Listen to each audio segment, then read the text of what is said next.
आज मैं शिमला में हूँ और मेरा आज दूसरे मंदिर का दर्शन का समय है। मैं अभी जा रहा हूँ जाखू मंदिर के लिए। मेरा अगर इस रोड को हम देखेंगे तो मेरे बाईं ओर सजौली से रास्ता आ रहा है, इधर से नव बहार से रास्ता आ रहा है शिमला की ओर से। ये दो रास्ते जुड़ते हैं और ये पीछे जो रास्ता देख रहे हैं वो जाखू टेम्पल जाने का रास्ता है। यहाँ आने का एक रास्ता और भी है। हम लोग माल रोड से पैदल अगर ठहरे हुए हैं वहाँ पर तो वहाँ से पैदल भी आ सकते हैं। दूसरा रास्ता हम यहाँ से भी आ सकते हैं। यहाँ से 2 किलोमीटर गाड़ी जाती है, उसके बाद हम ऊपर जाखू मंदिर पहुँच जाते हैं। आइए। 2 किलोमीटर का ट्रैक चलता है। हमारी गाड़ी चल पड़ी है। रास्ता थोड़ा सा टाइट है और खासकर मोड़ पर गाड़ी को पीछे करके फिर आगे बढ़ाना पड़ता है। एकदम सीधी गाड़ी नहीं कटती। तो हम अभी चल रहे हैं गाड़ी से। थोड़ी सी गाड़ी रुक गई है, पीछे की हमने अपनी गाड़ी और फिर से चल पड़े हैं जाखू मंदिर के लिए। रास्ता टाइट है, कुछ बच्चे पैदल यात्रा भी करते हैं, पर ये ट्रैक से भी आप पैदल जा सकते हैं 2 किलोमीटर अगर आप में ताकत है चलने की। तो इस रास्ते के द्वारा भी कई लोग पैदल यात्रा जाखू मंदिर की करते हैं। अच्छी हरियाली है, सुंदर वातावरण है इस समय का। लेकिन सबसे अन्य से गाड़ी अगर आ जाए तो ड्राइवर की परीक्षा हो जाती है। 2 गाड़ी एक साथ निकलने के लिए गाड़ी को आगे पीछे करना पड़ता है, तभी हमें इस रास्ते में निकल पाते हैं। हम भी निकल पड़े हैं। थोड़ा सा हमारा ड्राइवर पंजाब का है, थोड़ा सा एक्सपर्ट भी है, इसलिए उसको यहाँ चलाने में दिक्कत नहीं होती। लेकिन नया कोई ड्राइवर हो जिसको रास्ते का अनुभव ना हो, उसके लिए इस रास्ते पर थोड़ा सा कठिनाई होती है गाड़ी से गाड़ी निकालने के लिए।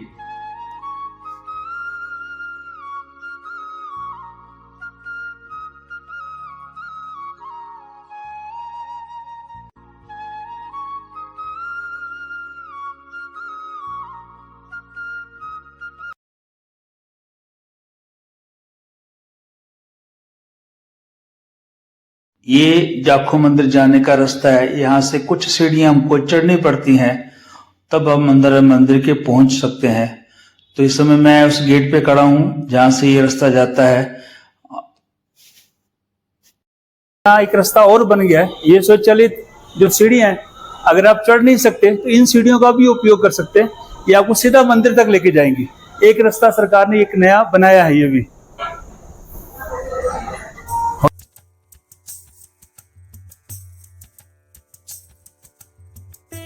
आओ मंदिर में प्रवेश करते हैं। तो उसके लिए कुछ सीढ़ियां हमको चलनी पड़ेंगी, चढ़नी पड़ेंगी। और जब हम मंदिर की सीढ़ियां चढ़ना शुरू करते हैं तो थोड़ा ऊपर की ओर देखेंगे तो हनुमान चालीसा पूरा शेड पर हर सीढ़ी के हिसाब से लिखा हुआ है। जब ये सीढ़ियां पूरी होंगी तो हनुमान चालीसा का पाठ भी पूरा होगा।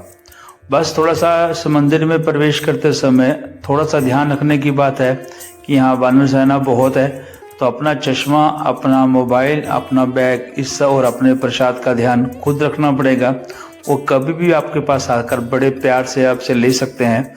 तो मंदिर में प्रवेश करते समय ये थोड़ी सी सावधानी हमको रखनी पड़ेगी। आज मैं कोशिश करूंगा कि आपको मंदिर का इतिहास बता पाऊं। जाखू मंदिर के बारे में कई किस्से और कहानियां सुनी जाती हैं। हो सकता है आप पहले भी जाखू मंदिर शिमला में आए हों और आपने हनुमान जी के सामने अपना मस्तक झुकाया हो। लेकिन यहाँ की कुछ किस्से और कहानियाँ ऐसी हैं जो बहुत दिलचस्प हैं।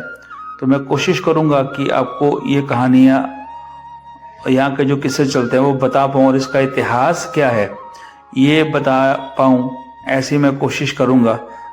आप मेरे साथ जुड़े रहिए और आगे मेरे से इन सीढ़ियों पे चढ़िए, चलते चलिए। आखिर ये पीढ़ी जब सीढ़ियाँ खत्म होंगी तो हनुमान चालीसा का पाठ भी खत्म होगा। उसके बाद हम मंदिर में प्रवेश करेंगे।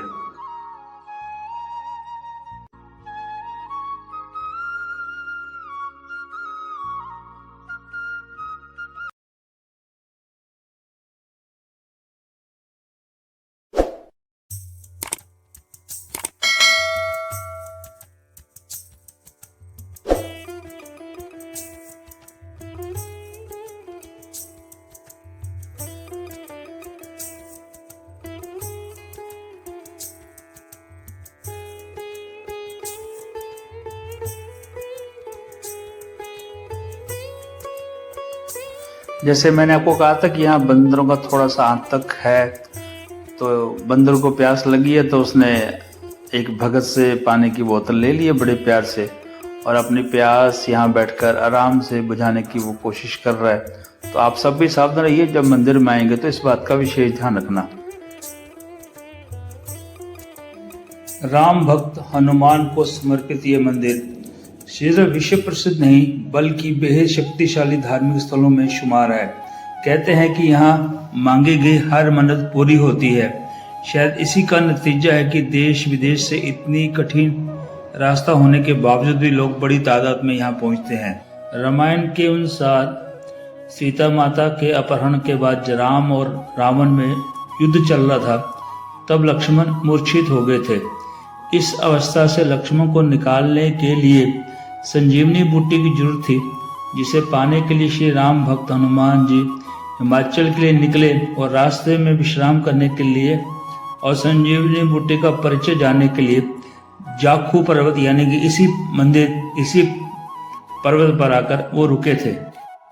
मंदिर परिसर में एक छोटा सा मंदिर जो आप देख रहे हैं, कहते हैं हनुमान जी के पद चिन्ह भी यहाँ पर बनाए गए हैं। ये वो जगह है जब हनुमान जी यहाँ पहुंचकर अपना पैर रखा था तो ये पर्वत थोड़ा पाताल की ओर धंस गया था। कहा जाता है जब ये यक्ष ऋषि यहाँ प्रार्थना और तपस्या कर रहे थे और हनुमान जी संजीवनी लेने हिमालय की ओर जा रहे थे, तो हनुमान जी रास्ता पूछने के लिए हनुमान जी ने यहाँ पर पैर रखे थे। ऐसा माना जाता है कि उनके वानर साथी आज भी हनुमान जी का इसी पर्वत पर इंतजार कर रहे हैं। आप मंदिर में देखेंगे तो चारों ओर बंदर ही बंदर दिखाई देंगे। आप जब मंदिर में आते हैं तो अपना बैग, चश्मा, थैला आदि संभाल कर रखें, क्योंकि ये बंदर बड़े प्यार से आपका चश्मा, आपका बैग, आपका जो खाने पीने का सामान है वो आपसे ले लेते हैं। खासकर चश्मा या आपको अपना बैग वापस चाहिए तो आपको इनको चने देने पड़ते हैं, तभी जाकर आपको आपका चश्मा वापस मिलता है। ये बंदर बहुत इस बारे में ब्लैकमेल करते हैं और ऐसा भी कहा जाता है कि आज तक वो सब बंदर इनका इंतजार करें कि हनुमान जी वापस आएंगे, क्योंकि जाते बार हनुमान जी ने कहा था कि वापस यश जी को यहाँ आकर मिलेंगे। ये वंशज, ये जो बंदर है आज भी उनके वंशज कहे जाते हैं। सरकार ने कई बार इनको हटाने की कोशिश की है, लेकिन ये फिर वापस आते हैं और बंदर सारा साल आपको मिलेंगे, कितनी भी ठंड क्यों ना हो। कहते हैं बंदर की प्रवृत्ति है, वो लंबा समय एक स्थान पर रहता नहीं, पर यहाँ पर बंदर आपको सारा साल मिलेंगे। मंदिर परिसर में ये विशालकाय मूर्ति स्थापित है। कहते हैं 108 फीट लंबी ये मूर्ति है। शिमला से भी ये जाखू मंदिर के ऊपर जो स्थापित मूर्ति है ये दिखाई देती है। कहते हैं दिल्ली के एक भगत ने अपनी मन्नत पूरी होने के बाद ये मूर्ति की यहाँ स्थापना की है और इस मूर्ति की स्थापना के बाद इस मंदिर में पर्यटकों का आना जाना, यात्रियों का आना जाना बहुत बड़ा है। ये भी एक मंदिर के अपने आप में रौनक है। यहाँ आकर इनके दर्शन करना अपने आप का सौभाग्य का विषय है।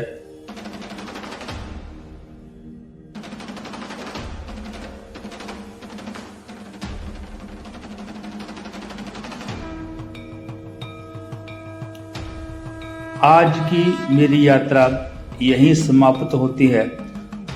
अगली किसी यात्रा को लेकर मैं आपसे फिर जुड़ूंगा। तब तक आप मेरे साथ जुड़े रहिए और मेरे इस चैनल सीमा जागरण मंच को सब्सक्राइब करें और बेल आइकॉन को बजाएं।